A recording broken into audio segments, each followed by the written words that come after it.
Welcome to Abstractable. I'm Lockie and this is Ryan. And this is a podcast for people like us who are curious about the world around them, and we want to learn with you as we go. In this episode, we talk about the book Principles by Ray Dalio. And what do we cover? We talk about Ray's life from his humble beginnings to running the most successful private hedge fund in the world. It's $80 billion under management successful. We talk about his principles and what they are, where they've come from, and how everyone else can develop them. He notes these as being his source of success. Talk about his life of radical truth, transparency, and openness, as well as lots of meandering conversation.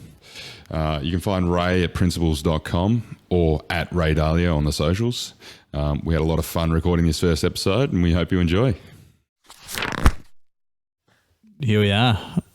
We're back. We're back. New and improved setup. We've got two boxes represented here. Yeah. Slightly different variations in colour. And style. But, and texture. Yeah. But doing the job, you don't need all that fancy gear. No. And we've got two mics though this time. Yeah. Rather than one. Yeah. And different location. My home. So. And I like the background. Yeah. Holly's sitting there chilling out. So we've got our fellow observer. Yeah. Our critique, our major First critique guest. for today. First guest. Guest interview. Yeah. Anyway, so we're talking about principles. Mr. Ray Dalio. Yeah. Been excited to have a chat about this book again. Again, we've already, for clarity and transparency, we've already recorded this once. Probably twice. I reckon. I think we had a go just as a bit of fun early on. Yeah. Then we had a bit more of a serious go. Yeah. And this is part 3, where hopefully we're going to have some audio quality we can put up with. Yeah. And some video footage to accompany it. There's the well-loved version right there. Yeah, that's well and truly loved. It is a beautiful thing. I think it's almost, there's probably a little bit of water damage in there as well. It makes me want the hard copy. There's plenty of dog ears in it though. So, and plenty of grey pencil all the way through. Really? Scattered throughout. Notations. What do they call it? Marginalia. What? Marginalia. What is that? It's where you fill the margins with writing and that sounds words and really wanky. pictures. Where did I hear that from? I don't know. That's a good And I'm one. sure it's a made up word. I'm sure if we Googled marginalia, it would not exist as a word. So I'm sure it's a newly found word. Yeah. No, good. Anyway. So we're here. And It's been actually, a couple of months since we've recorded anything. yeah, we've had a slight little hiatus. Yeah. But for multiple reasons, been doing some other things. You've kayaked to Tasmania from Victoria. I have. Which is pretty awesome. It didn't take you long to bring pretty that up. crazy. Well, it's an awesome point. I mean, we've got to talk about it. So, and what we might even be able to weave it into the conversation later on. Or should I say canoe? No, you shouldn't say canoe. Because not that I really care. He's a kayak snob. He doesn't want to be known as a canoeist. Yeah, a canoeist versus a kayaker. I'm sure there's far more professional kayakers than I that would maybe be offended by that. But I'm just not fussed because they get the idea. You're on the water. You're in a boat. You got to paddle. You're paddling. Yeah, you're trying to get from A to B. Yeah. Hopefully you don't get stuck at sea somewhere along the way. That's it. What an adventure. Yeah. It was awesome. So it was it was exciting. Yeah. And we can I think we might have a little chat about it later on in this episode. Oh, I like that. Precursor. For clarity, I did not kayak to Tasmania. But you're keen to buy my kayak, aren't you? You're still keen to buy my kayak. Nah. I like that you're selling it. You sort of like, I've done that now. No more kayaking for me. Move on to the next thing. Yeah, the land-based adventure this time. Yeah. I think I've decided. There's one thing I decided out of the trip. It's that I'm a land-dwelling creature. Maybe not so much a seaborn. Your sea legs weren't. Yeah. Yeah. Didn't get seasick. One of the boys did. Really? Yeah. Far out. But not me. I didn't even really think of that. I guess such a small thing, you wouldn't necessarily associate that with getting seasick, but. I'd suggest that the big ferry, the Spirit of Tasmania, which is the big boat that I've goes been on that, to and from Victoria and Tassie. I'd suggest that made me feel a little bit uneasy, on the trip back, which is quite interesting because you just come off paddling the Bass Strait. Yeah, I reckon it's more pronounced in a bigger. I think it's just like these big, slow movements that are coming through that really impact it. Yeah, a lot of people get sick on the Spirit. Yeah. So one of the boys he was popping quells, which are they're the seasickness tablets every day that we were paddling. But there was a couple of quieter days that he didn't have to do it, and it was quite good because the quells make you feel a bit tired. Yeah, they put you to sleep. So that's good. And he couldn't have caffeine to sort of counteract it because they also dehydrate you. Right. So like the last thing you want, we want is when you're physically exerting yourself to be completely dehydrated because you're having a hard enough time anyway. Not to mention all the salts and everything else although licking your lips is quite good. Yeah, you get the sea spray coming in. You can lick the lips and get some of the salt to keep you from cramping. I'm not sure if it not actually something I would have thought of. Yeah, that's cool. It's not actually. I don't actually know if it's a real thing or not. I'm sure I'll be corrected on this, but hey, placebo effect. Whatever. If it does the job, it does the job. So when there's a podcast that I like called The Dollop. Yes, and at the start, he screams out the date when it's ready to start talking about the actual podcast. So I think maybe we need to think of something like that. So Ring what does a bell or something. What does he do? Like, because, every story starts with a date, and so he'll just scream into the microphone, 1874. And then all the other guys like, shit. So 2017. Yeah, we can rip that off. But yeah, so should we get into the book? Because otherwise we'll talk for 50 minutes about sea salt. Yeah, and kayaking, which I said I wasn't going to talk about. Well, we did. Yeah. We're good at that. And we, like you say, we'll probably touch on it later. So this book released September 2017. Did you read it soon afterwards, or? Yeah, it would have been really soon afterwards. Now, I can't remember how I heard about the book. I'm taking it apart. It was probably the Tim Ferriss show. Yeah. Probably an interview with Ray Dalio on the Tim Ferriss show or something that's similar. Yeah, I've listened to his interview. That was good. Yeah, yeah. And I think that's probably where I picked it up. And so it would have been shortly after. So it would have been, when I first read it, would have been now just over a year ago. Yeah, so it would have been the end of 2017 that I started reading it. Yeah, awesome. Took me a while to read though. Took quite a while to get through. It's not something you're going to read in one sitting, absolutely. But it's also quite easy to come back and pick it up too, the way it's written, which I suppose well structured. We'll talk about. Yeah, so I guess you'd probably put it in the self-help genre, would you? Yeah. Or business book, or that's what it is categorized as on Amazon. And it actually reached number one business book of 2017, even though it was released late in the year.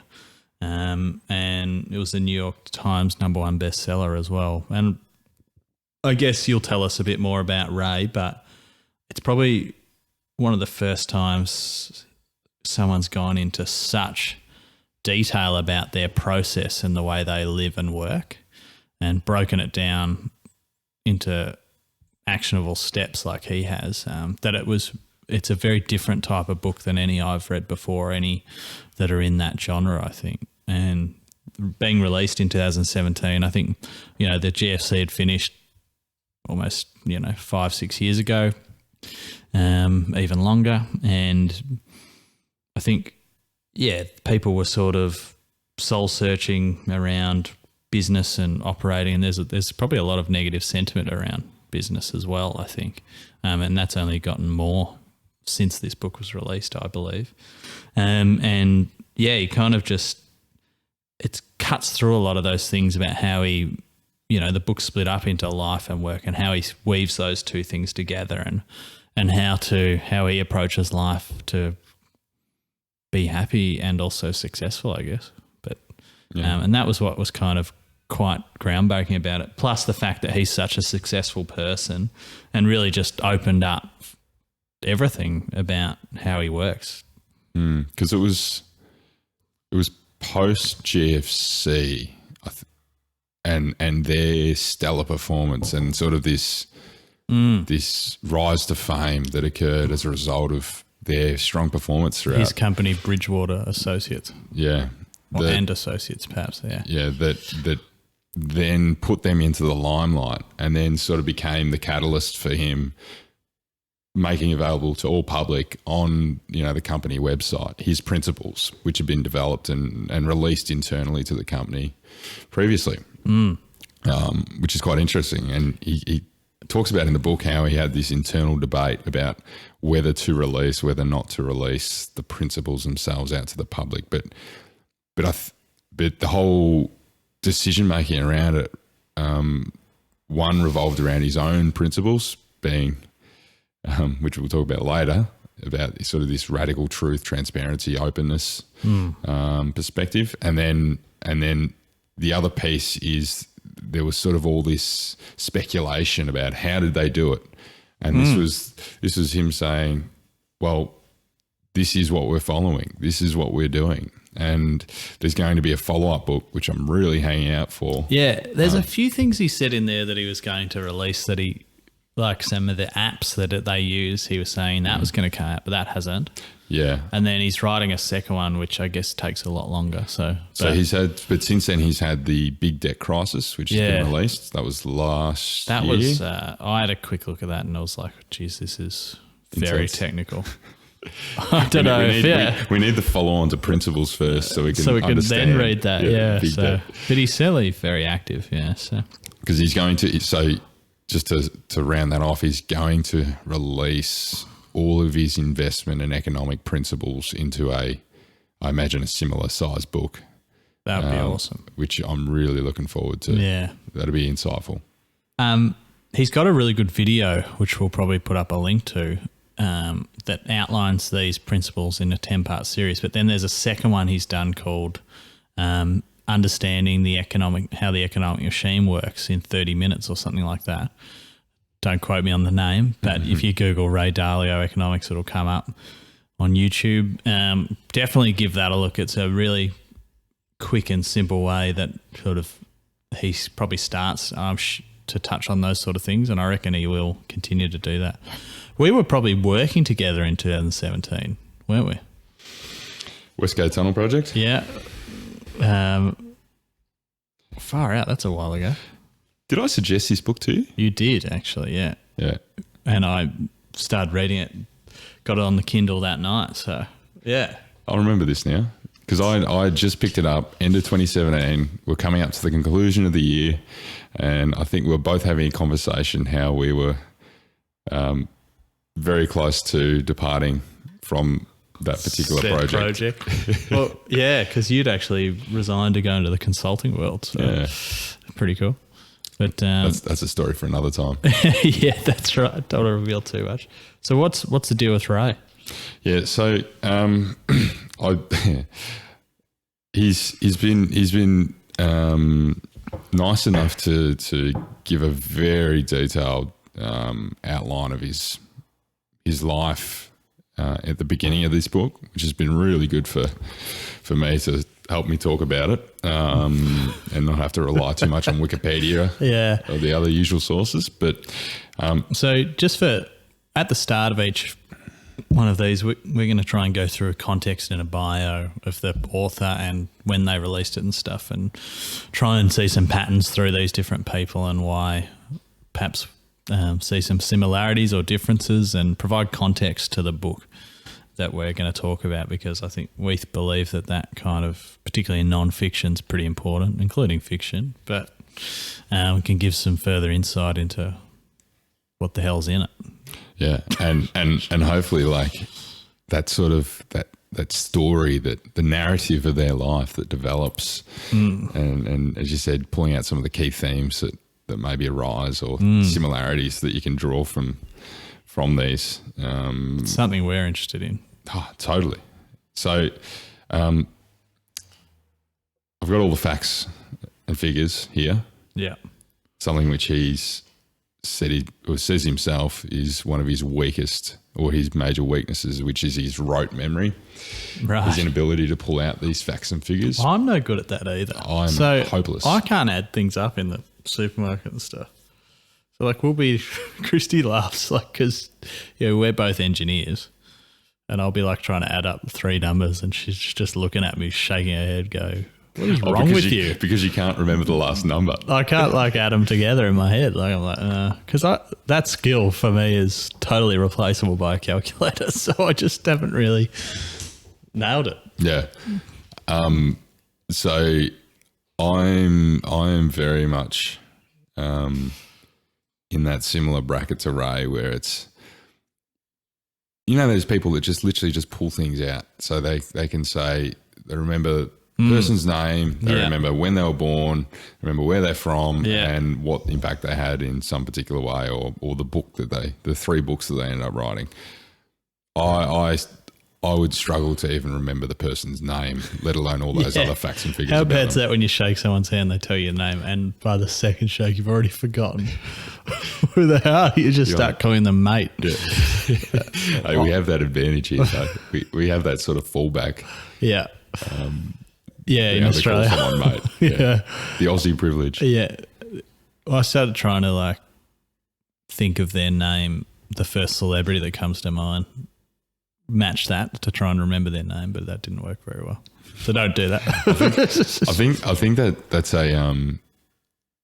think that's a caught up in the moment thing too, as opposed to necessarily an issue with memory. Yeah, true. I don't think the rote memory is engaged at that point in time. Yeah. True. Whereas maybe going down to, let's assume that you've actually worked out what this person's name is.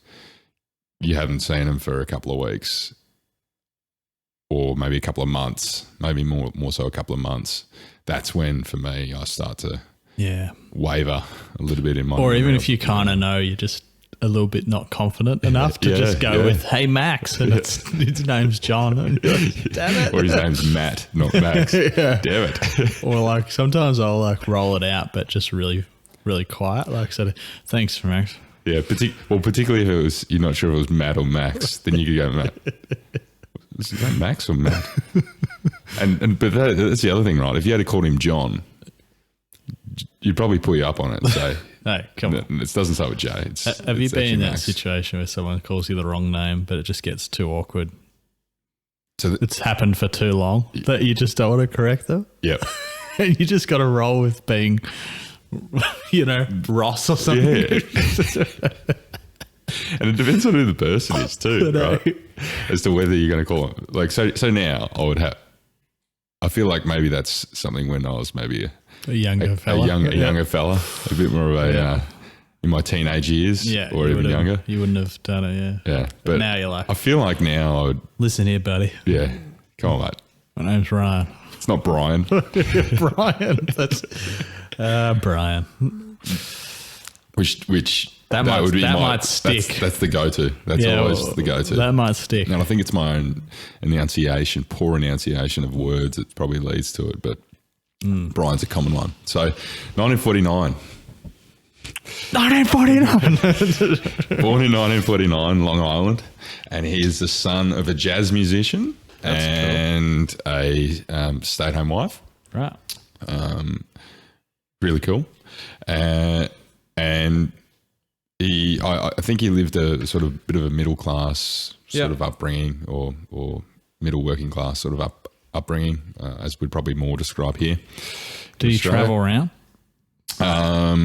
He certainly did, but he'd done a lot of travel certainly later on in his years. But as a kid, I'm not sure. Maybe just within the US or something. But yeah. I'm not sure how much travel he did in his younger life, but he had a lot of other interests. So as a way for him to avoid chores at home and this sort of love of money and the independence and freedom that money provides, he worked a massive range of part-time, and casual jobs in his younger years, includes paper routes, shoveling snow from driveways, being a golf caddy. He was a busboy and dishwasher at local restaurants. He stocked shelves at department stores, and all of this started from the age of 8 years of age. So when he was 12 years of age is when he was doing his golf caddy work, and this exposed him to the typical clientele of the golf course, Business people. Yeah, the business people, the business meetings, and there was all this excitement around the stock market at this point in time, and he was in the right place at the right time, or maybe. I don't know whether if I was 12 years old it'd be the right time, but certainly for Ray it was the right time. Yeah. And he overheard all the sort of bounties that lie within the stock market, and the winnings that were to be had. So this got him really excited to jump into that space, and he ended up investing some money in the stock exchange. Into Northeast Airlines was his very first stock that he purchased.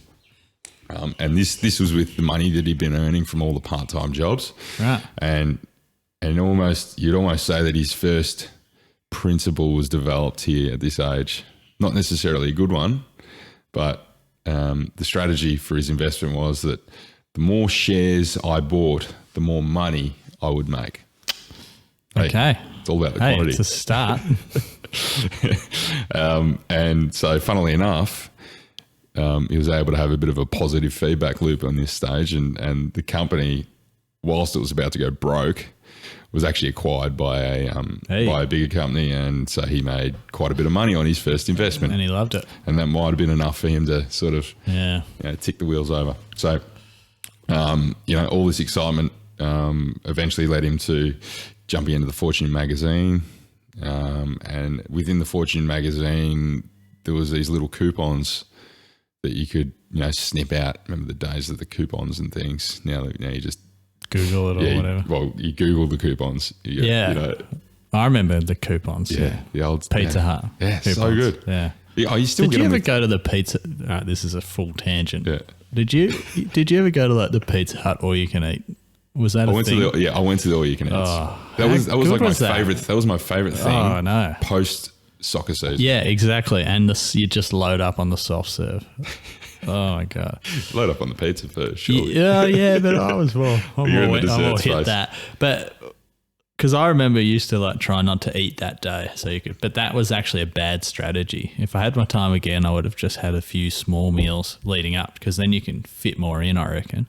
Your stomach shrinks. If you don't eat all day, your stomach shrinks, and it's one of my many regrets. Yeah, not eating enough at the all you can eat at Pizza Hut. Yeah. So was there coupons that you get? Well, you could get coupons for large pizzas and stuff, and that was more what I'd. Where are they now? Where are those? I think they're on. Or they're probably just online. It's just shit now, isn't it? But probably always was actually. Domino's is the new Pizza Hut now, isn't it? Oh, is it? I don't know. I've never had one, but I assume so. So he was sniffing, he was sniffing coupons out of this Fortune 500 magazine, and the coupons meant or allowed him to get a free copy of particular companies' annual reports. Because that Groupon was a thing for a while, wasn't it? Groupon. It's like a website where you could get coupons. Yeah, but then that still is a thing. But I think it's gone down in popularity. I think it had a big fall from grace. Like people kind of loved it at the start, and now have gone off. Was it it a bit. Subscription based? Was it like you need to sign up or something? I'm not sure. Because I know now, like whenever I'm at checkout of an online store, first thing I do, not the first thing I do, I'm obviously loaded up my cart with whatever I'm buying. You're about to put in your details. There's always that promotional code or coupon code or whatever. Yeah. First thing I'm doing, straight into Google. Really? Yeah. That's a good tip. Yeah, but does it work? I would say the strike rate's about 10%. So worth it for it could be worth it. Yeah. I'm going to do that now. And even if it is, even if it's like free delivery, but the issue is, right, you got to go through all these what if you went back 10 years ago and you went into some of these websites, you'd be really sort of hesitant to click on things because you might get a bloody virus on your computer or something. The pop-up era. Yeah, the pop-up era. But but now they just track you when you don't know. Yeah, they're just doing it all. Obvious. Yeah, they're all just like data mining your IP address and everything else. Which is why we're blurring our faces on this. Yeah. And your name's Brian. My alias is Brian. Just drop the B. Yeah.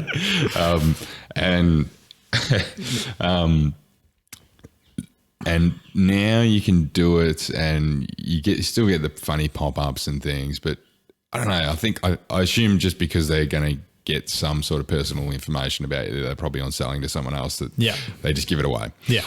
Most of the time, 90% of these things are just absolute garbage, or they expired a year ago or a couple of months ago, so they're not relevant. You're really putting me off now doing this. But could be worth a quick Google, because there has been times where I'll free delivery, or that's nice. Or you've got this sort of membership link rather than just going through the normal website and applies a discount or something. So, or there is a clearance sale that you didn't know about. That was on the website. Worth a shot. Yeah. Worth a shot. Worth a Google. Yeah. So anyway. Coupons. Ray coupons. Starts what he ended up doing was he didn't just ask for one of these companies' annual reports, because obviously, back then, you're talking little book being delivered. Yeah. He asked for all 500. As you do. So I think he had a little chuckle when his mailman was trying to lug in 500 annual reports, as opposed to now, again, bringing up, Google's had about 4 plugs this episode already, but now we just Google the PDF of the annual report, and we can get the last decade or their entire history of annual reports, and probably then all the analysis of the annual reports by some other company at the same time. So information's come a long way.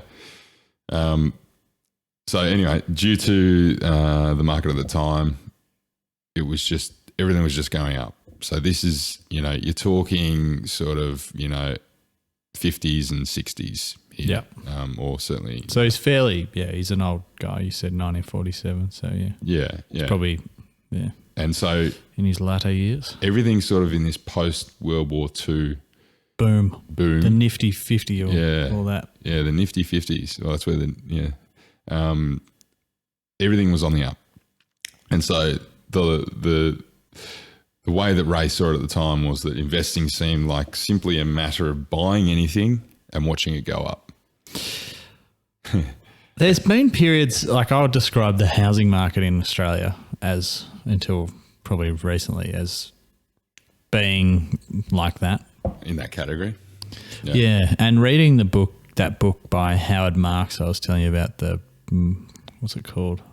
Understanding the Market Cycle. He goes into a lot of that sort of the different, because, you always hear, buy when others are fearful or whatever. Oh, shit, I can't remember it. What is that? Buy when others are fearful and sell when everyone else is celebrating or something. That is not the saying, but that's the idea, But it's actually your human nature makes it very hard for you to actually do that. And he goes into a lot of detail around different, how you'll feel at different points in the market and how to sort of pick the cycle, but knowing that you can't really pick the cycle, is a real. But one of the things is, here's some of the things that happen in a boom. Everyone just buys and thinks that it's just a matter of keeping on buying.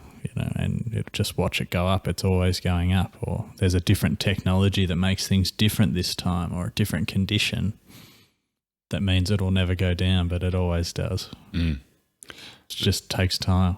That's it. And it's like that whole like space of sentiment. And there's actually like, I wish I had the quote, but I might even look it up when you're next having a chat. But be fearful when others are greedy, and greedy when others are fearful. Yeah, that's it.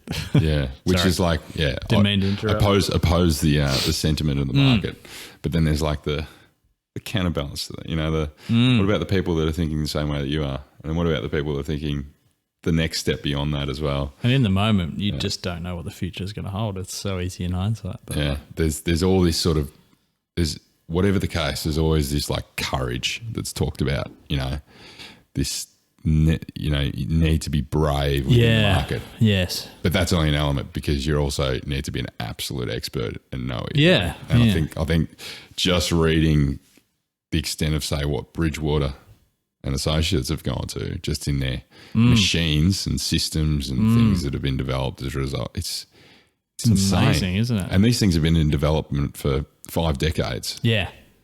4 decades. A group 4 or of the 5 smartest decades. people in the world, and they're only just beating it all. Well, they're pretty good, but, it's certainly not. It's not a certainly space you not compete with them easy, in. is it? No. It's not like, follow these 3 rules and, which, it's made me think about whether you actually bother investing yourself at all. But then trusting others doesn't seem to be much better.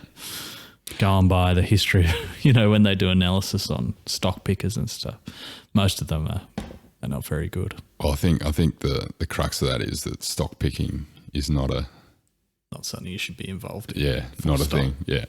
Not something to jump into. The there's an interesting quote, well, not a quote, but I heard a story is, jumping into the ocean of the stock market, right? You're jumping into the tank of all these experts, these these guys that just live and breathe this, and an interesting parallel is, would you face off against Rafael Nadal on the tennis court? Yeah. No, because you're going to be brutalized. Would you jump into the ring with the champion MMA fighter? No, because you'd probably be more than brutalized. Yeah. You'll die. Quite literally, probably die. So why would you then, risk all of your life savings or, as some people do, on particular stocks or on particular inclinations towards. Yeah, it's just gambling, which is kind of what Ray's describing he was doing at the time, right? Spot on. Without realising it. Yeah, and so what ended up basically happening is 1967, there was a number of things going on, but 1967 there was a decline, right? And this sort of basically caused a chain reaction of almost like a revolution, an internal revolution within Ray to occur. And it was obviously at the similar time as the Vietnam War, and he started sort of connecting the relationship then between the news, which is, I guess, as you're saying, the public sentiment, and then how the markets react to that. And he was sitting in a space of commodities at the time too, as well as keeping a close eye on the stocks too as well. And he started developing this sort of observation of the cause and effect relationships that occur within the market and everything else that's going on around them. He was inspired by the Beatles and their visit to India. Started meditating around this time too, and he considers this to be one of the things that has the greatest impacts on his life since. Wow. So that's certainly, I know that's getting a lot of hype over recent years. Again, I imagine it's done a bit of another one of those, as Ray would say. 1967, there would have been a real bit of hype generated around sort of meditation, but I imagine it probably also had that sort of little bit, that woo-woo element to it back then, whereas I think it's becoming a little bit more sort of secular in nature now. Mindfulness, yeah. We can get into that another time, but yeah, I've been getting around Sam Harris. Yeah, interesting. And his Waking Up app. That's been really, really good.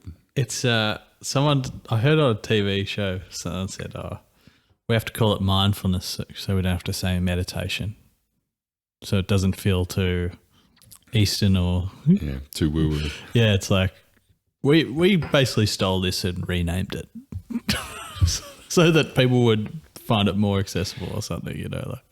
It's just the same thing, isn't it? Right? Public sentiment. Yeah, takes the maybe religious element out of it. But. So he then shortly after gained entry into the Harvard Business School, because I think he smoked his high schooling years, which is the opposite of what he was actually doing earlier on. And then eventually, or shortly after, started vacationer type work on the New York Stock Exchange. So more and more exposure, from such a young age. And with everything that was going on around this time, as I said, that cause and effect relationships and that sort of how he was observing them, gold was eventually floated and had a subsequent devaluation. He basically learned not to believe what the government said because they had said that they would never float gold because gold was like the measure. This is when Nixon took away the gold standard or whatever, and floated the currency. Yeah, and so he said that when they assure you that they won't let a currency devaluation happen, don't believe them. Right. And so that was another one of his sort of initial principles that he developed. But he kind of mentally checks these along the way, doesn't he? He's very self-aware and go, okay, I remember that sort of thing. And likely probably wrote it down too. He probably made an observation and wrote it down. And as a result, he sort of then started developing this whole another one of those, which I said a little bit earlier on, which is where this cycle continues to happen and these events continue to take place. You just need to look back far enough or look. He sees the world in cycles, essentially. Correct. That certain events, similar events, happen over and over again, and there's a way to deal with them.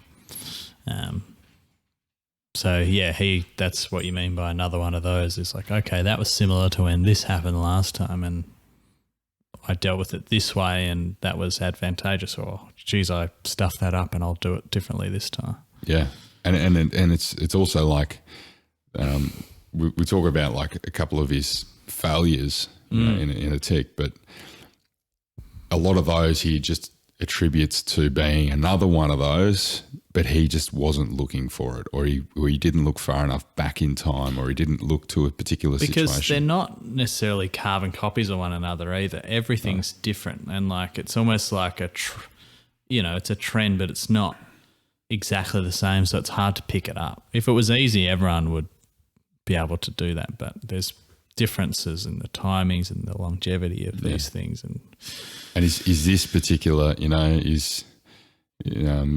have we got this particular government in power at the moment, or are we this way inclined in this policy? What's the public sentiment doing at this point in time? Is this a technology company, or is this an agricultural company that we're actually talking about here? That's forming another one of those. Yeah. And is this crash instigated by inflation, or is it because there's a bubble in a particular market, something in that nature? So there's so many different variables and elements. It definitely takes a lot of that background experience to really, and technical knowledge to really understand and point out and observe, is this another one of those, as he would say. So anyway, the 1973, so this was after that initial decline that he'd been exposed to. He became a commodities trader at Dominic and Dominic, which is, hilarious name. Yeah. Dominic and Dominic. Spelt exactly the same too. I imagine they must have been brothers. Yeah. Oh, or surely. Father and son. Yeah, it's hilarious. Or maybe like uncle and nephew. Anyway, sorry. So he technically started Bridgewater at this point in time, or shortly after, out of his apartment. Good name, Bridgewater. Yeah, well, they were bridging the water. Much better than Dominic and Dominic. Well, he made a right choice there, didn't he? Yeah, he's. They were bridging the gap. Was the whole logic behind it. Is it? Yeah, there you go. I don't know what the gap was that they were bridging. It definitely says it. I know it says it in the book, but I just can't recall. But not a great, I wouldn't say a great deal happened for the sort of next couple of years. Okay. It sort of was started. I think there were some things happening and ticking away in the background, but the focus wasn't there. 74, he was set up on a blind date with a Spanish woman. who ended up Barbara, ended up becoming his wife. Cool. 4 kids, still today they are together. So don't rule out blind dates. There you go. Yeah. And the other thing is I don't think she spoke English very well. Right. So they had trouble conversing and communicating. There you go. That's cool. So There you go. you never know. That's right. He eventually, or shortly after, moved on to a bigger brokerage firm, but was fired within a year for being a bit too outlandish. Fired. Yeah. I think he did, there's something he did with a stripper, bringing it into the office or a client pitch or something of that nature. Yeah. And probably understandably didn't go down as well. There you go. I always thought he was a bit straight-laced. Yeah. Pretty conservative sort of. Was that in the book? That was definitely in the book. Yeah. Jeez. So, yeah. So I'd be interested to see. Was that in the 70s or 80s or something? Well, yeah, this is the 70s. So this is mid-70s, Yeah, okay. I'd say. But whilst he was at this bigger brokerage firm, I can't recall the name, but he'd developed this sort of expertise in livestock and sort of the grain markets. So it was quite interesting because there was clients that he had at the company who wanted to maintain connection with him because of his knowledge. The business itself wanted to retain connection with him because he had this, expertise and knowledge. And so as a result, he ended up basically going out on his own and relaunching Bridgewater and Associates again. Cool. So the idea was that you'd already had this company set up in the background. Yeah. Hasn't really done much, but it's already there. Let's get it going again. So that's where you'd probably say really launched was in 1975. Yeah. It's interesting that you can, not everything has to explode out of the blocks, does it? You can this is a guy who's got one of the most successful companies ever. And he kind of played with it for a couple of years before he went for it, I think that's so true of many things. And I think the startup era is kind of cloaks that a little bit, that you can just kind of get going. These things take years, Well, and as we're about to see, even after years, big things can happen to the negative. So he, that sort of cause and effect relationship thing that he developed, continued to develop. And this is where he sort of started calling his models of the world and his models of investment machines. So he talks about these machines where it's basically information goes in and information comes out in some way or another. He just thinks that way. Yeah. He's so methodical, or what's the word for it? But he just thinks in a way that's just so logical. Yeah, it's really illogical. He's like Spock almost, in the way that he breaks everything down into, probably too far for me, but that approach is super effective and something you definitely want to take on as well, because it just works. And it kind of is me though, like we were saying, the rote stuff. I'm not a rote person. I'm more of a theories person. So this book really appeals to me for that reason, because it's all about that type of thinking, I think. Yeah. It made me feel a little bit better about myself. I was like, all right, I'm not as extreme as I thought I was. This goes I've got a way long way more to go. out there. This goes. So late 70s, he started his famous daily observations, which is like an update on the market. His own analysis. Newsletter. It's like a newsletter. Right. It's similar to Berkshire Hathaway's, their letters to shareholders type thing. Okay. But this is every day. Yeah. on a daily or very frequent basis. And the reason he did it is because he was this expert. He was having lots of phone calls, people coming to him for to get his advice, and he was just spending hours and hours on the phone. So he just wanted to blanket that off, put it out as a newsletter, and just direct people towards the newsletter and leverage his time. It must be hard to be an expert in something so unknowable, or random. People coming to you and asking you all this stuff about something that's you really can't predict. But part of his thing, I guess, is to accept that you can't predict it, and and work with that rather than try and predict things that are somewhat unpredictable, or at least in a concrete way. You can't say definitely tomorrow the share price is going up by $2. There's a range of probabilities. I think that's how he approaches things, probably his life too. They have a very sort of, this is the current state view. This is our current assessment as opposed to sort of this forecasting nature. Yeah, okay. And I think we're going to have plenty more conversations about forecasting and super forecasting. We really looked into that a lot last year, didn't we? Got quite interested in, are things actually predictable or not? There's some reassurance along the way. Yeah, and there's something later, but because a lot of our jobs, our professional life is based on we have to try and predict what's going to happen and then be held to that. But I've always found that it's almost impossible to do. Maybe I'm just no good at it, but no one seems to be able to do it very well. And it's pretty interesting that no one actually looks into that.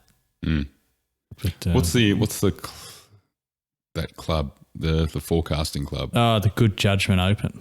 The Good Judgment Project. That's right. Yeah. And the Good Judgment Open's the competition at the moment that you can predict the future on world events and see how you go. But we actually started looking at that. We haven't actually done it. We should do that. But amongst all the other things. Yeah. So I just wanted to quickly talk about his the failures. So obviously 1967, that was that original decline. He lost all the money he'd basically put into the stock market as a younger kid. Wow. 1971, he went through the US dollar devaluation. 1974, they had the highest inflation since World War II, which is the worst downturn since the 1930s. 1979, interest rates and inflation rocketed and crashed, which was a worse situation than the 07-08 economic crisis. And then along this sort of, he's going through these sort of cause and effect relationships, trying to develop these principles. And I'm not sure whether he called them principles at that point in time, but in 1982, so we're talking from, 75 to 82, which is 7 years later, which is kind of that sort of business cycle, Bridgewater nearly collapsed. Wow. And all the employees, so I think it was just under maybe 10 employees or something of that nature working for him at that point in time. All the employees had to be let go. Jeez, that's tough. And then it got down to 2, and then they had to part ways as well. So it was just him. Far out. So he was the only guy. He had to take. Was this when he went on TV and made a big prediction and was wrong? This is the overconfidence. I think that occurs a bit later on. I thought that was a little bit later on, where he was just so confident in something that was going to happen, and it ended up being wrong. Yeah, man, that's interesting. So he loses everything. Lost everything. He took a $4,000 loan from his old man, from his dad, and he was at this sort of fork in the road, if you will, and he had to make the decision: am I going to go back to Wall Street, or am I going to pursue and continue out on my own? He's got a young family. I think he had two of his sons at that point in time. Wow. His wife. That's tough to take care of. It's a tough situation, and I suspect most people would go towards go back to full-time work. It's got the security. It's got the, but you would at least do a little bit of that, wouldn't you? Yeah. At least to get you out of that sort of. But would you ever then break the shackle? I don't know. Yeah, I guess that's tough to comment on. But yeah, but he went for it. Obviously, he went for it, which is ballsy. Yeah, but he had just he didn't even have money to go see a client in Texas, which was going to well and truly cover all the costs of going to see the client in Texas, but he just literally no cash, nothing, completely liquid. The reason, this it may have been the overconfidence space. It was certainly, whatever happened was because of overconfidence in something, and that led him to this sort of pursuit of timeless and universal principles, as he would describe. And from here, these big machines that we were talking about before were developed, or, in other words, models. And they started investing in technology, IT and computers and things, which was sort of an emerging technology at the time as well, in sort of more of a mass-produced way. So they were able to leverage those to input their machines and models into. 1983, up to 6 employees, and starting to build up some client base, so like Alan Bond, the Aussie. You saw him through his like complete demise. Really? Yeah. So like, Wow. where he basically completely... Yeah, that was a big thing here. Huge. Paul Tudor Jones, New York Futures Stock Exchange, the World Bank, Mobil, Singer, and became the top performing US bond manager in the world. You just see this going. evolution happen just because of that continual pursuit and these sort of backed up by these continually evolving principles. This is really interesting for me, right? He didn't want to sell these, those retail products that you see all over the place, almost like those make money quick type schemes and various ways to bring in consumers because you can make easy money, because he wanted to focus on building relationships and creating wealth for his clients. Yeah, that's awesome. Which is sort of the higher moral ground, if you will. Yeah, that's true. More worthy. Not the easy way. At least chasing a fly. There is one buzzing around in here. He branched out into China briefly and then back out. 10 people, Bridgewater Associates by mid-80s. It's still quite a small staff, isn't it? Very small. But I guess you can manage a lot of money with That's it. Yeah. It's like, and particularly if they're backed up by all these machines, Yeah. the principles and the systems, then they've got quite a bit of leverage per person. 87, October 19th, 1987 was known as Black Monday, which is the single greatest decline in the history of the stock market. But Bridgewater Capital were up 22% and generated a lot of attention towards them, which was not to the liking of Ray, who liked to sort of be, Flow it under the radar. yeah, fly under the radar a little bit more. 20 plus people by the end of the 80s, a couple of dozen.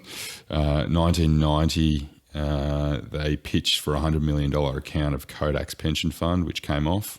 Major. This is like Big that's a major back break. in the days. Yeah, major break. Probably not as big now. And then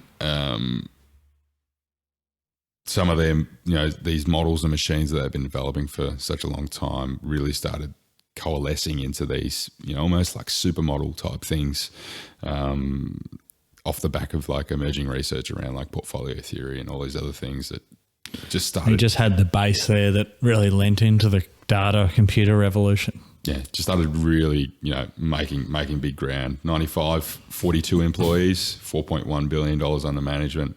96, this all-weather investment mix that he created, which is basically his own personal trust account, was why he set it up. He just wanted to have something that's going to survive. Yeah, a portfolio mix that can survive without him. This is where he started sort of really thinking about this legacy type space. And now it's what today is known as risk parity investing. Okay. So it's basically... You invented something new. Pretty much, yeah. That's cool.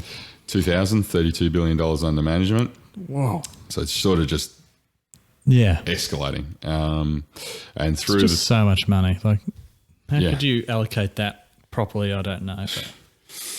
But I don't know. well, But I don't know anything about investing, so it's probably why. But and the 2000s saw them move from that boutique investor space, which if you got $32 billion under management, I don't know. it's not that boutique. But anyway, and moved to like a big institutional investor space, which was the decision they made as a company, and Ray wanted to really move it that way.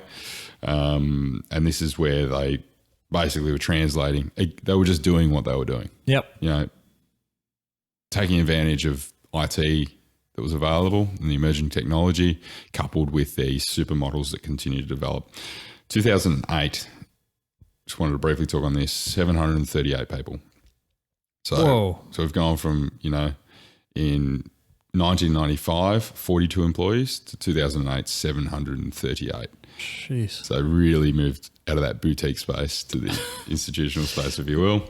That's a lot. And then obviously we had the GFC. So we had Bear Stearns, Lehman Brothers, all the big collapses, the market being obliterated. And, whilst the majority of the market were down sort of 30% or more, if they'd survived, these guys were up 14%. Yeah. On one of their, awesome. Their standard, which is just, that it gives you an insight into just how far they'd come in terms of understanding the markets.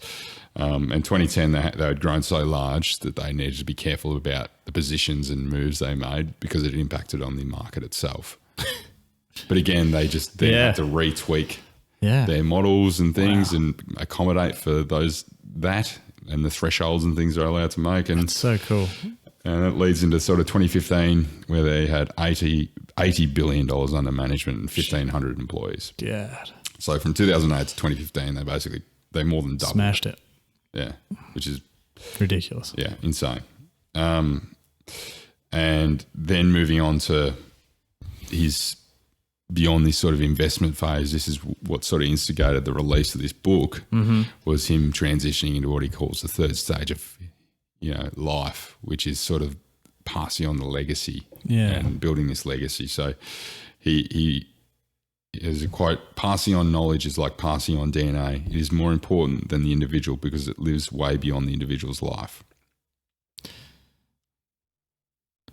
That's cool. Yeah, because he tried to, I think he almost tried to retire, but then stepped back in to be the CEO again, didn't he? Because it didn't go as quite as planned. But yeah, he never really put much thought into sort of the succession plan. Yeah, but now he's, I think he's, semi-stepped away from it and is doing more of this principles work where he passes on what he's learnt.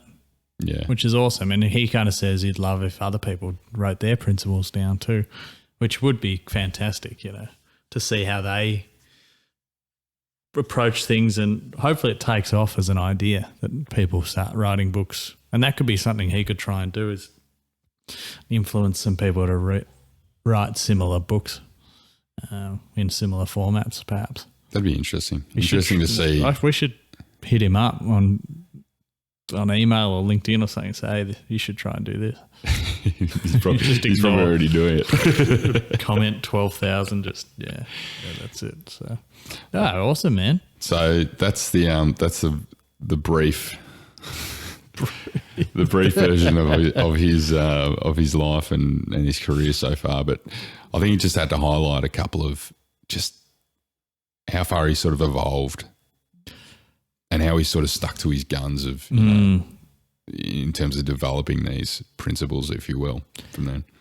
Yeah, and following certain ways of reflecting on yourself, it just, you can see in his life it had exponential benefits. That, okay, at the start he got off a bit slow, made some mistakes, etc., kept learning, and then, by the time he's in his 70s, he's one of the richest people and most successful people in the world, and he wasn't just born a genius. I'm sure he's really smart and all this other stuff, but it's these ability to, keep learning that made him, that the growth trajectory he went on was ridiculous. Yeah. Well, he was a relentless, inspiring, really, isn't it? Yeah, he was like relentless though. Like relentless learner. Yeah. And I remember there was, like when he was going through that phase of really building these like supermodels and things, as we sort of spoke about, he went through every single day of the market during the Great Depression. So you're talking 1930s, he's gone through every single day to look at the trends and the patterns and try and translate that into some sort of principle. Or imagine if you put that effort into reflecting on what you do now or your particular industry or whatever. Like, no one does that, Yeah, it's totally invested. Yeah, and big big picture thinking. Yeah, but totally into and Loves it. loved it. Loves it. Yeah. Yeah.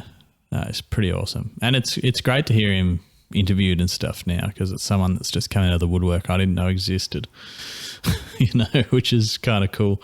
And yeah, how open he is about all this stuff. So, which is probably a nice little segue, mate. Oh, Openness, transparency. so essentially, we've picked out 4 main points from the book. There's hundreds of points in this book. Like, it's got principles, sub-principles, and then sub-principles in true Ray fashion, machine thinking. But we tried to pull out 4 things that at least sort of summarize the main big points of the book, we think, and then, go get it, because it's an awesome book. And there is so much in it. Like, and if you're interested in getting better at anything, you need to read this book, whether it's in a team or by yourself or both. Yeah, and as he says, like, take his principles away, give them a test run, and if they don't work for you, tweak them, change them, make your own. Don't follow them. Don't follow them. He's Throw 'em just out. like, hey, this is what's worked for me. If you've got a different objective in life or different perspective, I think different industry. That's fine. But, here's what I do, and it's worked for me, but you've got to decide what's right for you and your goals. And I really liked that. He's not like, this is the answer to all your problems, He's like, hey, here it is. Take it or leave it. But here's the track record I've been able to, do from using it. So what's first up? Radical truth and transparency, point 1. So he is just ridiculously honest at all times, basically, and develops relationships that are radically truthful, to the point where I kind of feel like they're just being rude to one another. Probably it's that extreme. But he sees this as a massive... But is it rude? You know what I mean? Like, it depends how it's communicated, I think. Because he talks a lot about the ego as well. Yeah. And he talks about how we need to move beyond our egos. Yeah. And I think there's sort of a major development process that happens, particularly because these principles get applied across Bridgewater and Associates. There's sort of like what they call like an 18 to 24 month transition period into the company, just to get used to how it operates. And some people just simply never get there. Some people, it's just not for them. Yeah, it's not for them. They're one, I imagine the intensity of the work environment, but 2, just how different it operates compared to your sort of traditional business. Yeah. And I reckon the main takeaway here is that you need to be to get great outcomes, you've got to be able to have truthful conversations, and for people that just want to, I guess, know the truth. And to do that, you need to be having conversations that are really honest, so that you put your points of view across, willing to take on someone else's, and also take the ego out of it, like you said. If there's a surgeon and your mum, and you've got you need a triple bypass, who are you going to listen to more for advice? Your mum's going to tell you maybe rub a little bit of lemon on it. But you're going to trust the surgeon, aren't you? Because they're a doctor and they're studied. So not everyone's opinions are equal at all times. And he goes into great depth about how to talk to one another, how to actually rate different people's opinions on things, believability weighting, he calls it. And the other part of it is that he's really transparent about the company. They record all meetings and make them broadly available. Broadly available to the company. They don't, I'm sure they do, but if you're talking about someone behind their back, that's not an acceptable thing to do there. You go and tell them to their face what the problem is. And that would be very confronting, because it's quite the opposite of most places and human nature perhaps, but it produces awesome outcomes. Yeah. He he basically says that this is the policy that is critical for rapid learning and change. But, it certainly requires you to be vulnerable, because you need to be, it's not just being truthful in, critiquing others, but it's being truthful with yourself. Yeah. And actually, seeing the truth for what it is and not seeing what you want to see. The best operators do this and are able to get past this. Particularly, I agree. Seeing yourself in it is, it's very hard to see yourself objectively. But the people that try move forward, and everyone knows those people that are stuck in their own form of distorted reality, and they just stay at the same level because they're not willing to learn anything. I was going to say, how many times have you, to get out of something the easy way, you've told a white lie, or to make someone feel better about a situation, you've told a white lie, And you're actually not doing them a favour. You're actually honey, you look choosing great. yourself. You're actually choosing yourself over their work. That was a bad example. No, that was one I pulled off the movies. Truthfulness. It's, you're actually not doing them a favour because you're taking that learning opportunity away from them. You're actually being selfish, which is kind of a really interesting way to think about it. But it takes a lot of practice. Grandma's corned beef. This is shit, Grandma. It's been stewing away for 6 hours in the pot. Yeah, that's it. And the Brussels sprouts got thrown in there too for the last 2 hours. Is having these type of conversations, does it come easy to you? The completely open it, mate. No, absolutely not. No, me neither. But it's certainly something I've been trying to push towards. I think that it's important to say as well, the other thing it doesn't mean is that the person who just brings everything up all the time in an aggressive way is doing the right thing. No, they're just an asshole as well. That's not what he's saying here. Is you need to deliver it in a way that's constructive and as is compassionate as well, but it's just honest. Because everyone knows that person that's, highly aggressive or says whatever's on their mind all the time. Yeah. Which quite often that aggressive person also has the biggest ego out of the entire. And he's less able to take criticism too, right? Yeah, less able to take criticism, and quite often can be just simply the need for them to be right, or the need for them to have the higher ground or the power position, to mean that they're going to talk about that. I think as you said, that there's the delivery, and it's not I'm gonna tell you how shit you are at forecasting, Lockie, but I'm just going to preface it with you're a really great bloke though to begin with. It's kind of like you need to be as truthful in opening up maybe a positive about them, or talking to some way in which that they put some genuine time and effort into that, and then talk about the critique if needed. Because quite often people preface things with, you're going really well here, but I really love the report you put together, but which that doesn't help either. No, it doesn't, because it's sort of like not very genuine. There's like this emptiness, empty positive followed by the real negative. That's right. Yeah, that doesn't work either. No. But what about the transparency aspect of it? Like transparency in the company is really interesting as well. Like that they basically give information to everyone of everything that's besides things that have to be confidential. Well, I reckon that's really powerful too, and somewhat counterintuitive. Like it seems like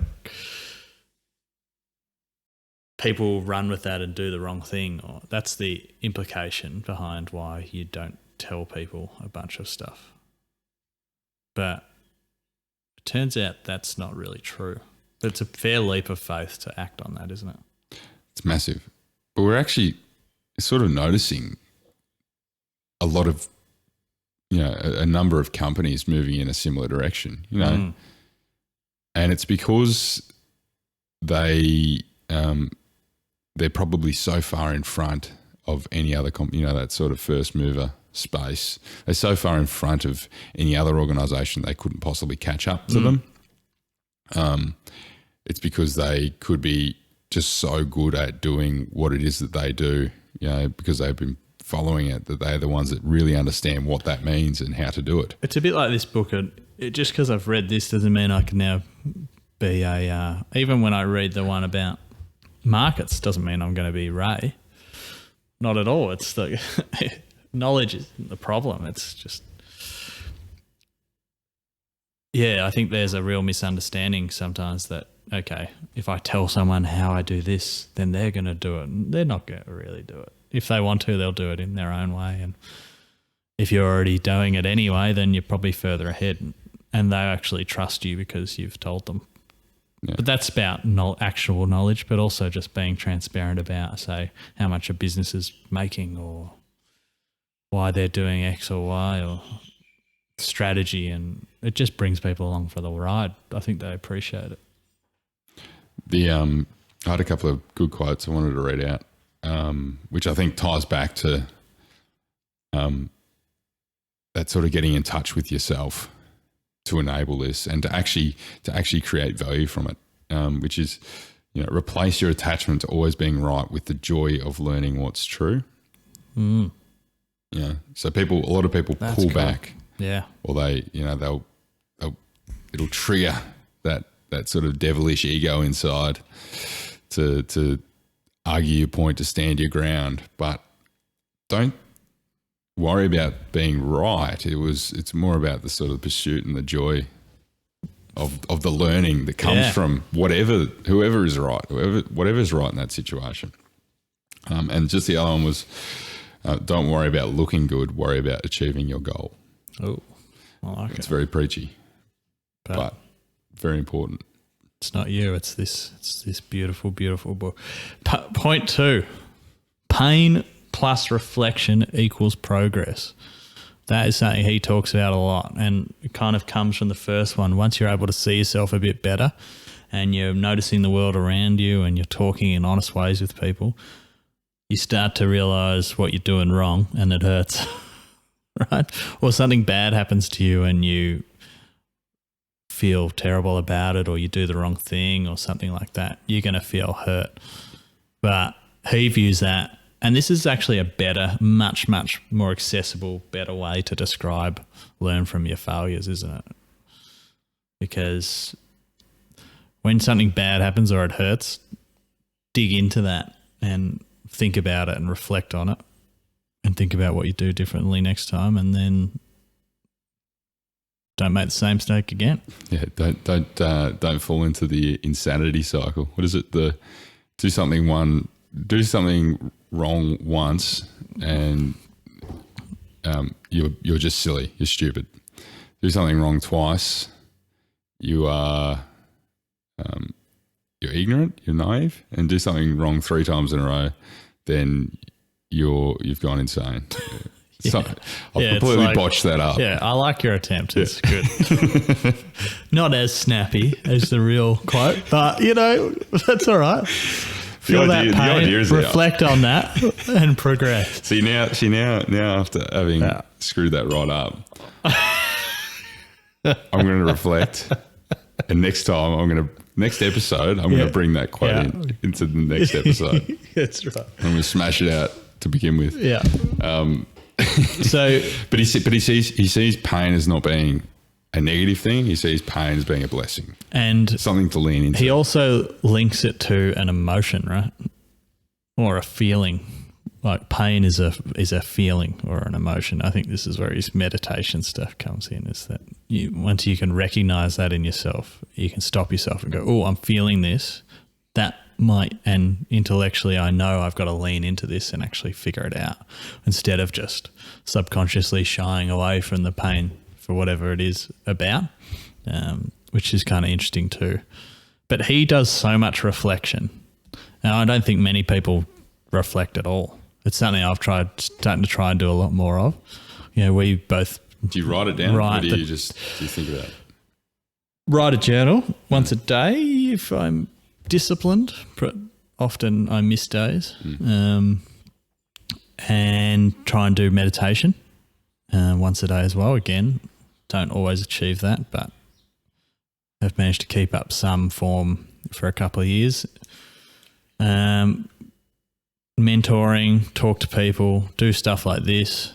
Started writing a blog to try and crystallize some ideas, and that reflective process is something I've really picked up from this book, that it's just, if you're doing that and other people aren't, you're going to hopefully go ahead of them quite quickly and give yourself a happier life anyway, because you understand yourself better. But allows you to be more in touch with not just what's going on around you, but yourself. I reflect back on, use that word well. I reflect back on to some of the kayaking. We were talking about kayaking earlier, some of the kayaking training that we're doing, and it was just so interesting. Like I remember we were paddling from Barwon River across the Rip, across to Mornington Peninsula side, and then back in the same day. It was probably like a 60k paddle day, and this is well into our training. But by this point in time, I'd started seeing how much of an impact just a slight shift in your body, or a slight shift in your technique, or how you're holding yourself, or what you were tensing, and how much of an impact it would make in the long run, which is really, really interesting. Because previously I'd start to get in pain in the shoulders. So I'd start to sort of relax the shoulders. And then eventually, because I'd tweak my back to the right a little bit to allow for my right shoulder that was getting sore, then my right side of my back was getting sore. And you're sort of just reacting immediately to this pain.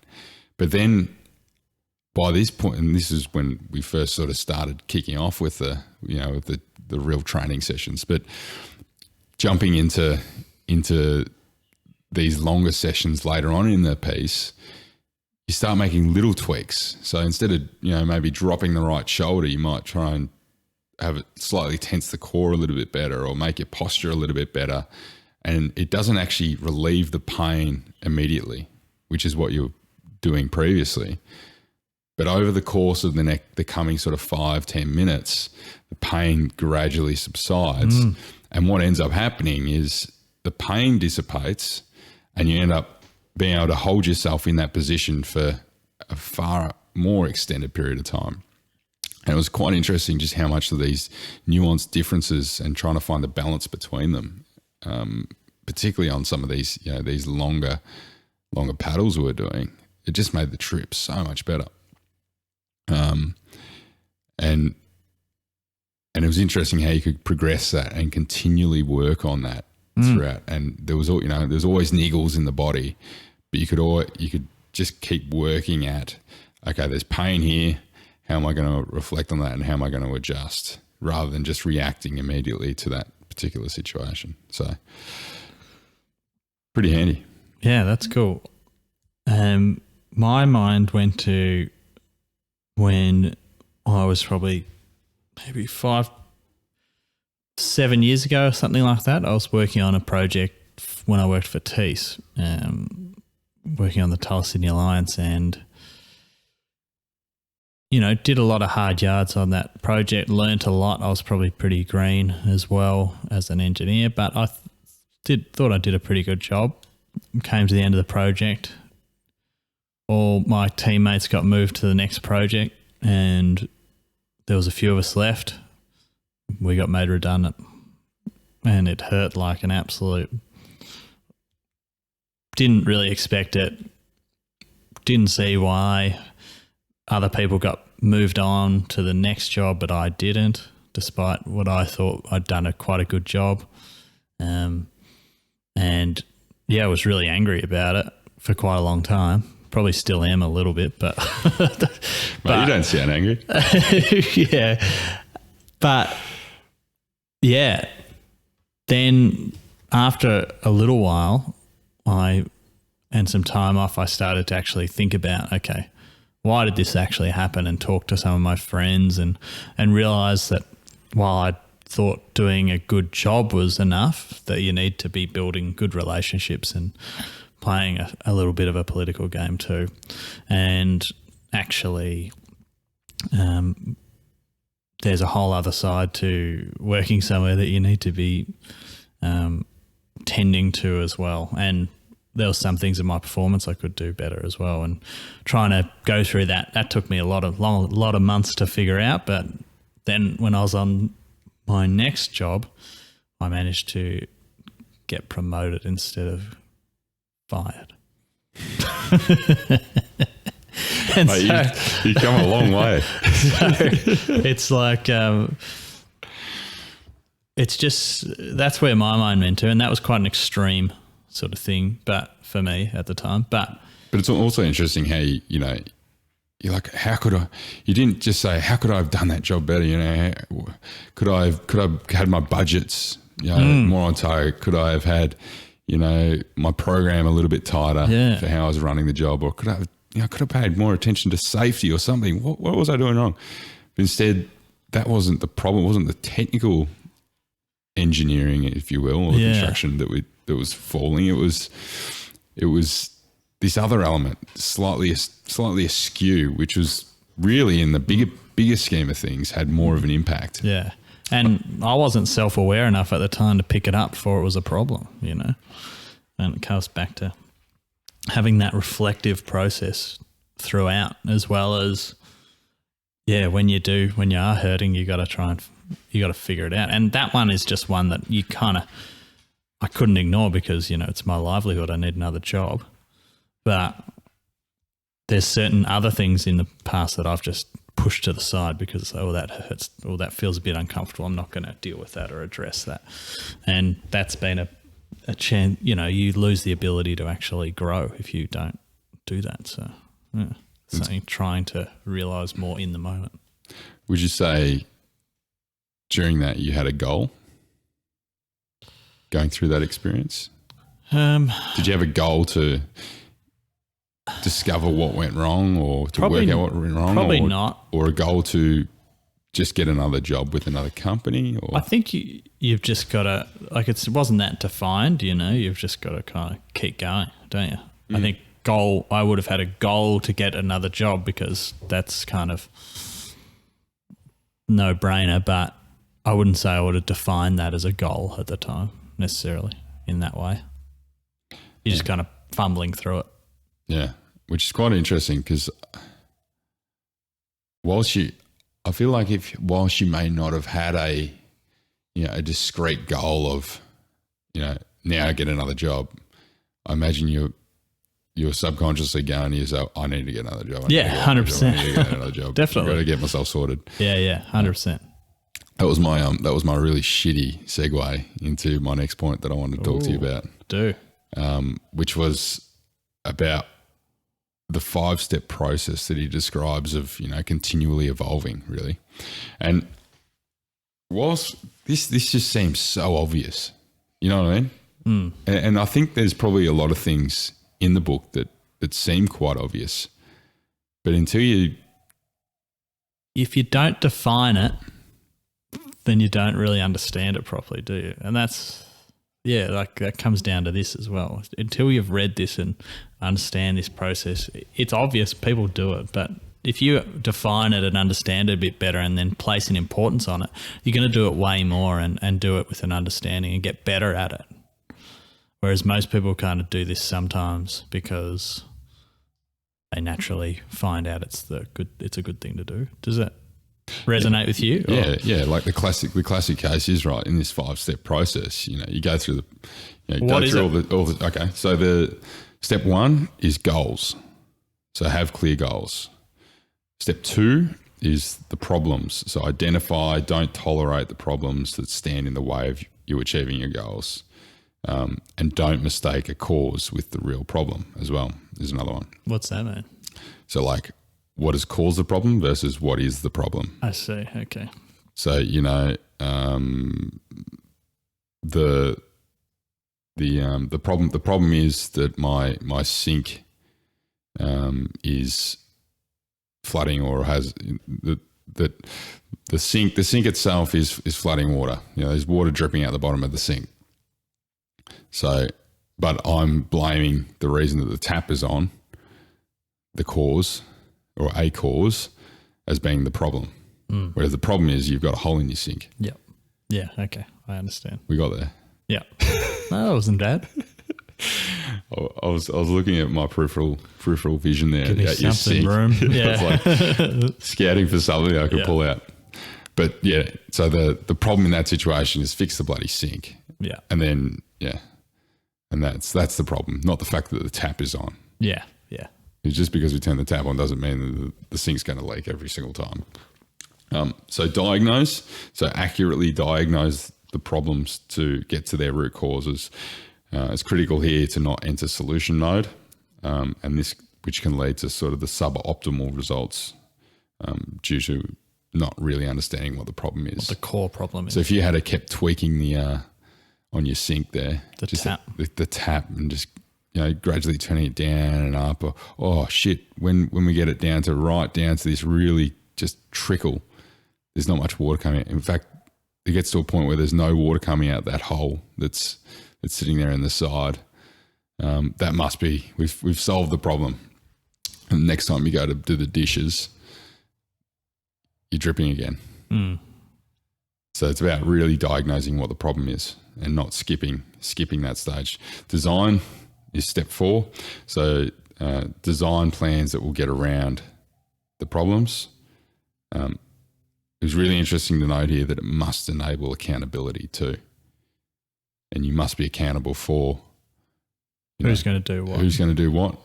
But you must be accountable that you have put together, this is your design, this is your diagnosis, these are your problems, or that you've developed in collaboration with others or whatever. But must be accountable so that it can be really measured later on, and we can work through if something goes wrong again, how we can fix it, and do what's necessary to push these designs through to results. So implement. So I think what we're talking about there is quite often, particularly for myself, is I'll enter solution mode way before we've really diagnosed the problem. And I'm not saying that in the case of looking at the sink, you can't pretty well design what you're going to do pretty much straight away, because you've gone through a pretty quick process of identifying the problem and diagnosing the solution. That's an obvious one. But in some of these more complex, real world examples, particularly in the workplace. It's very methodical what he's talking about, isn't it? It's just, he uses those steps to make sure that exactly, it prompts you to do the deeper diagnosis and those things that are important. And because he's got it written down and understood, it's adaptable to whatever he comes up against, but it's also, it's there in front of him, I guess. So he doesn't have to remember this or kind of do it because it's kind of what he does. He fully understands it, and he's dug deeper and deeper into it over time. Talking about digging deeper and deeper, I'm going to bring up an example from my construction life. Oh. So out on one of the projects I was working on, we were having this problem where digging, excavation, we were constantly hitting services. Now, it was a greenfield site, so it was all services that we'd installed previously on the project, and they were just getting smashed to pieces, And so the immediate solution, skipping all the other pieces in the puzzles of the problem, the diagnosis, this is happening, and this is happening every day. It was happening every single day. Hitting services. What is going on? All right, so which is a big no-no. Yeah, it's a big no-no. Like, that's a major issue. Nothing had been commissioned, nothing being energized, thankfully. But if we hadn't eventually got to the right solution, this could have been a major problem later on, when things were a little bit, you got live power running through the place. So what did we do? The first point of call was to adjust the way in which we were going about the excavation process. which was to increase the factor of safety on how we could approach the services. So instead of coming within half a metre of these things, we can now only come within 2 metres of these things, and then we've got to go about other means. That assumes you know where they are. That assumes that you know where the services are. Yeah. And that also assumes that the services have been installed as they were meant to be installed in the first place. Yeah. And so we're still hitting things Yeah. after this accommodation allowance had been made. And so the real problem was, in a lot of cases, that the services, for whatever reason, hadn't been installed right, or that they'd been slightly offset in a way that had meant that they were eventually hit. Yeah. So overlooked the problem and the diagnosis of the problem and went straight to designing a solution which didn't even meet the root cause at all. And as a result, if you're going to alternate means in this situation, time is money, and money is the most important thing on the construction site, as you know. Mm-hmm. Absolutely. Then you're spending extra money taking your time to go around these services. You're spending extra money on doing it in an inefficient method, which might be, hydrovacs or whatever else. We're getting into very technical speak here. So you've sort of got this double whammy, but you haven't actually addressed the problem. Yeah. Whereas if we'd gone back and gone, okay, let's check that these been installed as per design, and then can make sure that we install all services in the future to design, and make sure that and verify that it is to design, then we'd be able to retain our previous, factor of safety as we had, and we would have had nowhere near the amount of misses and hits and various things that we had. Yeah, no, that makes total sense. It's just, it seems kind of obvious, right? But no one does it. It's that really explicitly pointing out each of those steps along the way, and then actually following them. Yeah, exactly. That's another step in the kind process. of, you need the first two to be able to action all that, particularly in your own life. You got anything? The last thing is, I think. Oh, I interrupted you there. No, I was going to say, was there anything, any time that you've skipped those steps in the process? I'm perfect. So yeah, I thought you were. Never happened to me. Nah, all the time. I reckon I still skip a lot of that. But particularly, I think the one comment I've got is just that if you're in that flight, get things done mode, rather than the deeper thinking analysis mode, that I reckon there's the two main types of thinking you can do at work, then you're going to be just you're in fix it mode. What do they say? Everything looks like a nail to a guy with a hammer. And if you get into that deeper sense of, okay, like Ray's saying there, is trying to analyze things objectively and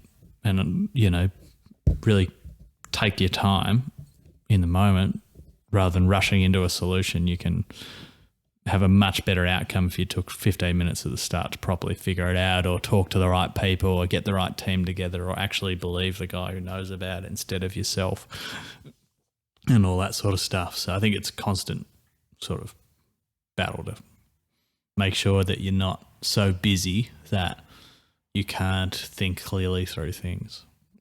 And sometimes it's just stopping. Yeah. Just stop. Everyone's got 5 minutes. Everyone's got 5 seconds just to stop. Yeah. Because quite often people don't even take the 5 seconds to stop to think about it. It's just straight into action. Yeah, that's it. You missed the point. So something that helps with this, last point, write down your principles. And this is pretty cool, I reckon, because that's what he's done, and he encourages everyone else to write things down and start to figure out how you operate. And you'll come to realizations that'll help you reflect on yourself about, this is what I think about this, and it can help you actually bounce that off other people and explain it to other people and be a better leader if you're in that position, or figure out where your weaknesses are properly and address them. And so what he reckons is start writing things down. I like it. Where do you write them down? I write them probably mainly. I try and bring them together in this blog I've started, which we might even put a little link up to that. Do a plug, mate. Personal plug. Yeah. Which is like around, I guess I'm just trying to put my own principles down around how I think the world works and how to do things, I guess.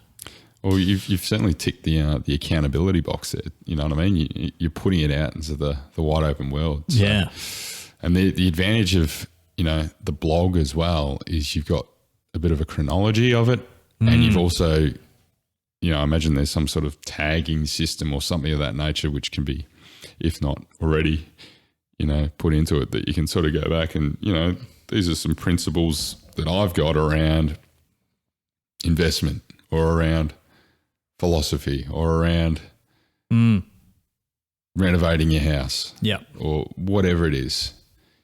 You've got that ability to sort of tag things up and put them down in that respect. I'm sure I'll come back to stuff and realise that I don't agree with it anymore, but that's part of it too. And Ray's filled a 600-page book with his that are super refined. I'm at the start of that process, but it's certainly helping me get some clarity on why and how I do things, and some things that I don't know why I do them and should I be, sort of thing. So that's kind of a process that's kind of forced me to start writing things down in a succinct way, as well as take a journal, which is just a free flow brain dump of my thoughts, I guess. Yeah. And quite often going back and looking at the journal, you notice that these, there's rules and little things that stand out, these cause and effect relationships that just stand out to you upon reflection and looking at that journal later on. It's quite interesting how in the moment of writing that journal, the free flow, as you say, you don't notice that there's something going on here, and then going back and looking at them or looking at multiple versions of them, you start to see patterns that play out and these cause and effect relationships develop. So yeah. And I think also just reading books and listening to podcasts or audiobooks or watching documentaries or reading literature or whatever, learning new things helps you reflect on what you're doing. Like, I always use that example with people. The way I think about it is you go traveling, right? You head out go to Vietnam or something. They live very differently to the way we live, and it makes you reevaluate some of the things you're doing. And it lets you look at yourself a lot easier when you see, you learn through difference, I think. Observing someone doing something completely different makes you think, geez, well, I actually, do this, or I drive a car, but everyone drives a motorbike over there. Why do I drive a car? It's so much easier to get around on a motorbike or what have you. I would have never had that thought, but different perspective. It's a perspective thing, yeah. So, but you got to be open to that perspective too, mate. True. Hey? Yeah, true. Which that can be hard. Yeah. So. The mindset for growth. Do you write anything down? Yeah. Or how are you forming your principles? We've got the blog, but I think in terms of actually capturing more of the principles, it's again through the journal, but also within, I use Evernote, and Evernote's got this really good tagging system. Cool. Or you've got this real ability to set up tags in a pretty intuitive way. Yeah, cool. And so that's how I do it. And I've actually got a tag called principles, and then you can set it up. Nice. Beyond there. We'll have to publish them. Hey, we'll get 600 pages worth first. Tried and tested. Scary. What's one thing that you'll change because of this book, or you probably have changed because it's been a long time since we've read it? Yeah, I think you pretty much hit the nail on the head. Is actually writing down the principles. Yeah, actually put them down on paper. Put them somewhere that they can be challenged, or put them somewhere that you can challenge them, or that you can remember them, or when you want to talk about them, you can easily recall them. I think that's number one. Number two, Dalio has set the benchmark in terms of principles. So now, as I said at the start of the episode, I do not feel anywhere near as out there is what I did in terms of sort of process type thinking. Yeah. And then the other piece was, and I think this maybe comes from that sort of mindful nature that you're talking about. I think maybe is a part instigator, but recognizing when that pain triggers and leaning into it, not pulling back. Cool. Because I think that's the crux, and certainly that pain plus, reflection equals progress. That can't happen if you don't see the pain. Yeah. And then if you don't lean into the pain. That's cool. What about you? I think the biggest thing I've done is start reflecting more and trying to be more open about and honest with myself about different things, the way I'm acting or doing, and trying to see things objectively. Really work on that reflection piece, I think. That's the one thing I've done. Has there been any sort of notable examples that, ways you used to act versus now how you do act in a situation? I think that that's a tricky question. Absolutely. What exactly that is, I think definitely, certainly sometimes I would feel like I would be, I'm really valuing, I'd put work in certain situations over my personal life sometimes, and realizing that didn't really align with how I actually valued things. I'll switch that up quite a lot. Probably more subtle things. I wouldn't say I was a workaholic or anything, but if I need, like I would never take a sick day. Whereas now, like if I'm sick, no one wants me at work anyway, so I'm going to stay home. Or if there's something important going on, or even if it's not like life or death, I'll take the day off and deal with it, And trying to realign that a little bit was probably one of the big ones for me. So, that's a really interesting one, right? Because that whole sick day thing, no one else wants you there. No. You don't want to be making people sick. The reason you still go to work is there's this sort of concern about how others think, I think it's partly that thinking, for me, it's like thinking that the whole world's going to crash down if I'm not there. No, everyone's fine. Still going. It's doing its thing. They're smart people. They'll figure it out. Yeah. Like, I'm not that important. Fuck. It's kind of like, hey, that's the ego. You've got to dumb that down. So, and the control freak. So, but it's a good journey. If you really embrace some of this stuff, I'm still trying to, but Hey, that's continual. It's a good continual journey. I'm actually excited to reread the book. Yeah, I think I'm going to reread it. If you want to actually access this quite easily as a start, if you're on Instagram or Twitter or any of them, there is an account of his that he posts one of these each day, and it's a good, just easy way to start to incorporate it into your life. Get into it. And if you have read the book, it's probably good to follow anyway, because they're good little reminders. Yeah, because there's so much in there. Oh. Probably too much sometimes, but good to delve into. So excellent. I think that's a wrap, mate. Awesome. That was good. Good first episode again. Love it. Yeah, pulled it in just under 2 hours. That's not too bad for our rambling. Cheers.